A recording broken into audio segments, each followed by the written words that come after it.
بسم الله الرحمن الرحيم والله سم እጅግ በጣም ሩህሩህ በጣም አዛኝ በሆነው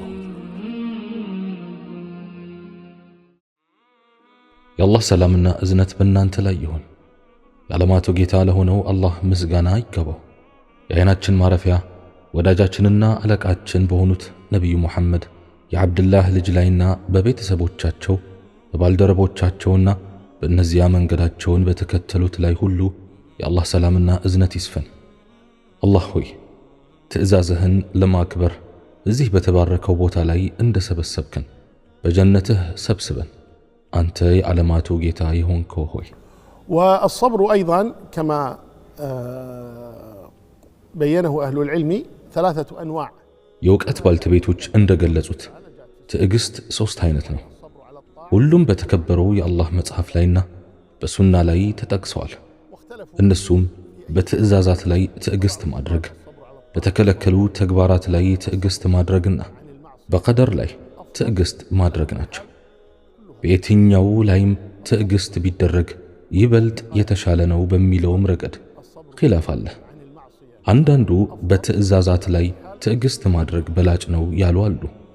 አንዳንዱም በተከለከሉ ተግባራት ላይ ትዕግስት ማድረግ በላጭ ነው ያሉም አሉ። ለማንኛውም ሁሉም መልካም ነው። ሁሉም ትዕግስት መልካም ነው። ለዚህም ነው ዓሊ ብን አቢ ጣልብ ረዲየላሁ ዐንሁ እንዲህ ያሉት፣ በዲን ጉዳዮች ላይ ትዕግስት የማድረግ ደረጃ ከሰውነት አካላችን ላይ ከፍ እንዳለው ጭንቅላታችን ነው።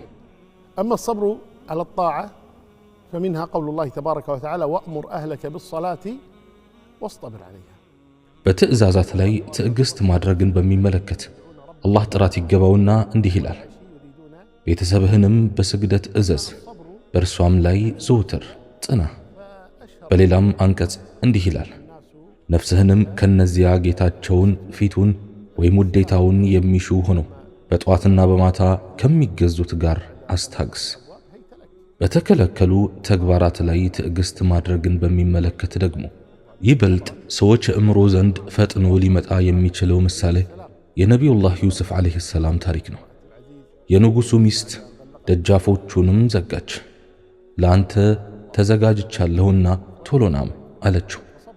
በአላህ እጠበቃለሁ፣ እርሱ የገዛኝ ጌታዬ ኑሮዬን ያሳመረልኝ ነውና አልከዳውም፣ እነሆ በደለኞች አይድንም አላት።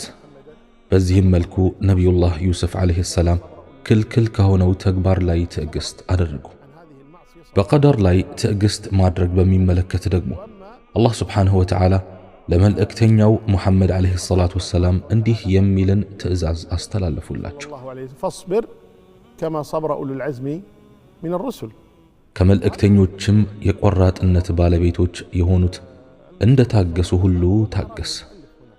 በቀደር ላይ ትዕግስት ማድረግ ከባድ ነው። በዚሁም ረገድ አንድ ታዋቂ ምሳሌ አለ። እሱም ነቢዩ ሙሐመድ ዓለይሂ ሰላቱ ወሰላም በልጇ ቀብር ላይ ቆማ የምታለቅስን ሴት አዩና ትዕግስት አድርጊ አንቺ የአላህ ባሪያ ሆይ አሏት። እሷም አላወቀቻቸውም ነበርና ዘወር በሉልኝ የደረሰብኝን አልደረሰበውትምና አለች። ይህ አረፍተ ነገር አብዛኞቹ ሙሲባ የደረሰባቸው ሰዎች ትዕግስት አድርጉ ሲባሉ የሚሉት ንግግር ነው። ሶብር አድርግ ተብሎ ሲመከር ሶብር አድርግ ብለህ መምከርህ ቀላል ነው፣ የደረሰብኝ አልደረሰብህምና ይላል። እግሩ እሳት ላይ ያለው ልክ እግሩ ጭቃ ላይ እንዳለው አይደለም ይላል። የደረሰብኝ ስላልደረሰብህ ታገስ ማለትህ ቀላል ነው ላንተ ይላል። እንዲህ እያሉ ምክንያት ሊያቀርቡ ይሞክራሉ። ለዚህም ነበር ሴትየዋ ለነቢያችን ዓለይሂ ሰላቱ ወሰላም እንዲያ ያለችው፣ وما علمت هذه المسكينة أنه ما أصيب من البشر أحد بمصائب ይህች ምስኪን ሴትም በነቢያችን ዓለይሂ ሰላቱ ወሰላም የደረሰውን ሙሲባና ፈተና በማንም ፍጡር ላይ አለመድረሱን አላወቀችም። ማንኛውም ሙሲባ ሲደርስብህ ነቢያችን ዓለይሂ ሰላቱ ወሰላም ከዚያ በላይ የሆነ ሙሲባ ያስተናገዱ መሆናቸውን አስብ። በእናታቸው ሆድ ውስጥ እያሉ አባታቸው ሞተ። በ6 ዓመታቸውም እናታቸው ሞተች። ከዚያም በ8 ዓመታቸው ሲያሳድጓቸው የነበሩ አያታቸው ሞቱ። ከዚያም ወደ አጎታቸው ሄዱ። በ15 ዓመታቸውም ወደ ሥራ ተሰማሩ። ከዚያም ወደ አላህ ጥሪ ማድረግ ሲጀምሩ ሊገሏቸው ሞከሩ። ከትውልድ መንደራቸው አባረሯቸው። ሊያንቋቸው ሞከሩ። እብድ ናቸው፣ ጠንቋይ ናቸው፣ ውሸታም ናቸው፣ ገጣሚ ናቸው ብለው ወነጀሏቸው። أوذي صلوات ربي وسلامه عليه من كل وجه ከያቅጣጫው በደል ደረሰባቸው። በድንጋይ ተደበደቡ። ባለቤታቸው ሞቱ። ሲንከባከቧቸው የነበሩ አጎታቸው ሞቱ። ክብራቸውን ሊያጎድፉ ሞከሩ። 7 ልጆች ነበሯቸው። እሳቸው በሕይወት እያሉ 6ቱ ሞቱ። ስለዚህ የሚያገኝህ ማንኛውም አይነት ሙሲባ ወይም ፈተና ነቢያችን ዓለይሂ ሰላቱ ወሰላም ተመሳሳዩን ወይም የከፋ ሙሲባ የገጠማቸው መሆኑን አስታውስ። እሳቸው ናቸውና አርአያችን። ስለዚህ ይህች በልጇ ቀብር ላይ ቆማ ስታለቅስ ለነበረችው ሴት ትዕግስት አድርጊ አንቺ የአላህ ባሪያ ሆይ ብለው እሷም ዞር በሉልኝ የደረሰብኝን አልደረሰባችሁምና ብላ ስትመልስላቸው ምንም ሳይሏት ትተዋት ሄዱ።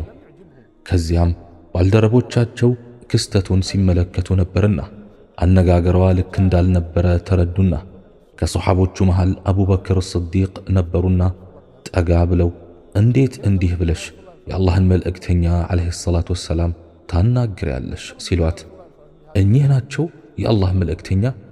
በአላህ ይሁንብኝ እሳቸው መሆናቸውን አላወቅኩም ነበር አለች። ከዚያም ነቢያችን ዓለይሂ ሰላቱ ወሰላም ዘንድ ሄዳ ይቅርታ ያድርጉልኝ እርሱ የአላህ መልእክተኛ መሆኑን አላወቅኩም ነበር። አሁን ያሉኝን ምክር ተቀብዬ ትዕግስት አደርጋለሁ አለች። ከዚያም ነቢያችን ዓለይሂ ሰላቱ ወሰላም ትዕግስት ማለት እኮ በመጀመሪያ የበላእ ወቅት ላይ የሚፈጸም ድርጊት ነው አሏት። ولذلك قيل يعني إما أن تصبر صبر الرجال እንዲህ ይባላል፣ ወይ የተከበሩ ሰዎችን ትዕግስት ማድረግ ነው፣ አሊያም ደግሞ እንደ እንስሳት ጮኸህ ማማረር ነው። ስለዚህ ትዕግስት ረዘመም አጠረም ሲያልፍ መረሳቱ አይቀሬ ነው። ማማረር ደግሞ የጠፋን አይመልስም፣ የሞተንም ሰው አያስነሳም፣ በላእንም አይመልስም። ማማረር ደካማ ኢማን ያላቸው ሰዎች ተግባር ነው፣ የምእመናን መገለጫ አይደለም። ምእመናን ሙሲባ ሲገጥማቸው እኛ የአላህ ነን ወደሱም ተመላሾች ነን የሚሉ ናቸው። እንዲህም ነበር ነቢዩ ዓለይሂ ሰላቱ ወሰላም ኡሙ ሰለማን ያስተማሯት። ባለቤቷ ሲሞትና በጣም ባዘነች ጊዜ أمرها النبي صلى الله عليه وسلم أن تقول اللهم آجرني في مصيبتي واخلفني خيرا منها الله ሆይ ከደረሰብኝ ሙሲባ መልካም መንዳኝ ከሱ የሚበልጥንም ስጠኝ እንድትል ነበር ያዘዟት።